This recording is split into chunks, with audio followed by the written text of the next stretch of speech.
I want to let you in on a little secret. The time of day that you're filming your footage has a major impact in how cinematic that footage looks. If you shoot in the middle of the day and there's tons of sunlight, it's very bright, it's going to give you a very distinct look. However, if you shoot when the sun is low in the sky, it's dark, the light is fading slowly, well, that's going to create a completely different look. And there's a specific time in the day called blue hour, where the sun has just set over the horizon, but there's still a little bit of light in the sky, and it creates just this blue hue over everything that you're filming. Now, this is a very magical time of day, and Hollywood cinematographers really use this specific period to capture footage because there's so much power in these images at this time of day. You could use it to convey emotion, you can use it to make your footage feel more cinematic, and also one of the reasons that this type of footage stands out is because it is harder to film, so you don't see it as often. Now, another thing with blue hour is that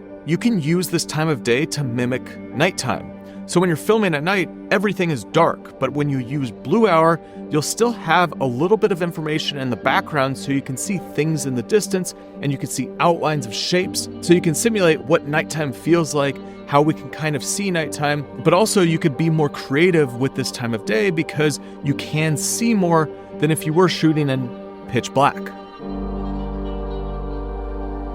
So first, let's understand what this time of day is. Depending on where you are on the earth is going to change how much blue hour you have when you're out filming. So if you're down by the equator, you really only have 15-20 minutes of blue hour. This is the time where the sun goes over the horizon, it's out of sight, and this is the period between sunset and full darkness. So right after the sun goes down over the horizon, you have this period of time where there's still light in the sky, but there's no direct light coming from the sun. Now, if you move closer to the poles, so the North Pole or the South Pole, this blue hour is gonna stretch out and become longer. And also it depends on the time of year. So if you go up to Alaska in the winter, well, the sun only comes up just over the horizon and back down, but then as soon as the sun's gone, you have a longer stretch of time when you're in this blue hour. So if you are trying to film during this period, you have to think about the season that you're filming in and also where you are on the earth so that you know how much time you're really going to have to film the shots during this short period of the day. So you could really use it for winter scenes when it's dark, it's cold, but also you could use it if you want to convey the emotions of unease or melancholy or to have more of that moody feel in your footage. So what are some of the main challenges when it comes to shooting in blue hour? Well, the main one that I'm sure you're thinking of is time. You only have this short window to be able to capture the shots that you need. And so oftentimes when I'm out shooting a project, we're always trying to plan certain scenes to happen during blue hour in the morning or blue hour in the evening. And when I'm trying to create something that's more cinematic, a lot of the filming really happens during these periods. You have to know exactly what you're planning to do, and you also have to think through, well, what kind of shots do you need to grab during this period? So preparation is key. You really want to think through exactly what you're going to do. As soon as the light is perfect, you start seeing that blue in the sky, you want to start hitting record, and you want to record as much footage as possible during this period because it's going to be gone fairly quick. So one thing you can do if you are working with talent, say you're doing more of a scripted piece, or even if you're doing documentary, you can rehearse with the people that you're filming.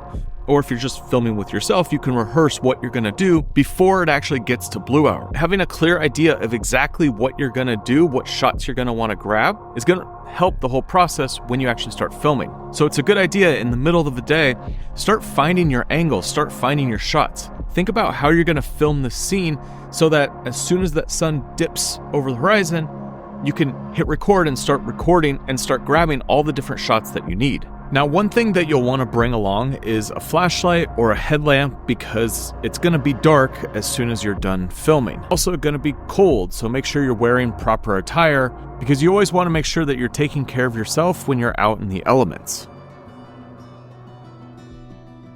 So we've talked a lot about what blue hour is, but how are you going to capture it with the cameras that you're using? So you're going to want to use a camera that's going to be more sensitive to low light settings, because when the sun does dip down over the horizon, you're losing a lot of light and you're losing it really fast. So a camera with a dual native ISO is going to be super helpful during this period, because when you're working with a camera with dual native ISO, you have two base ISOs, and this is where the image is the cleanest. There's the least amount of noise in your footage. And if you're working with something like the FX3, the A7S III, the ZVE1, you have a base ISO of 800 and then 12,800. So during this blue hour period, you could use the higher base ISO and then use your other camera settings to really dial in the footage to make it look good. And because you have a camera that has less noise at these high ISOs, it's going to be a cleaner image. If you were to just push your camera into the higher ISOs without having a base ISO that's higher, well, your footage is going to get really noisy really fast.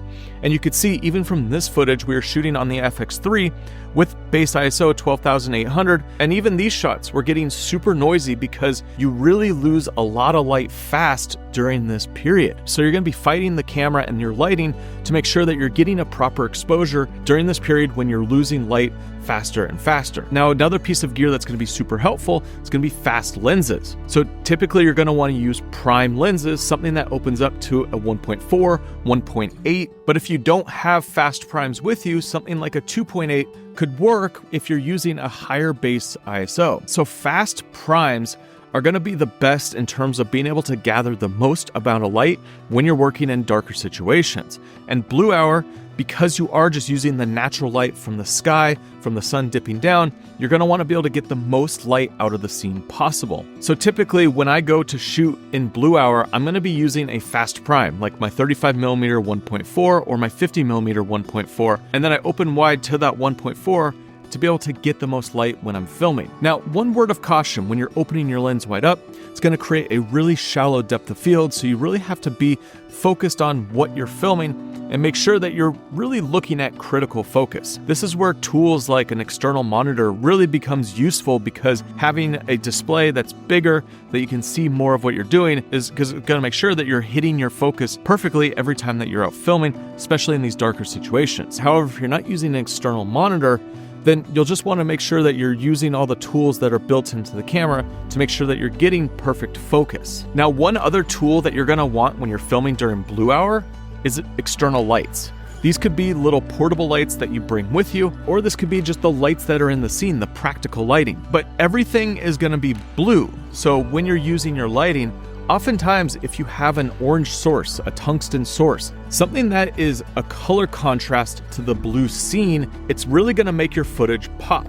And this is because the idea of color contrast. Orange and teal are on opposite sides of the color wheel.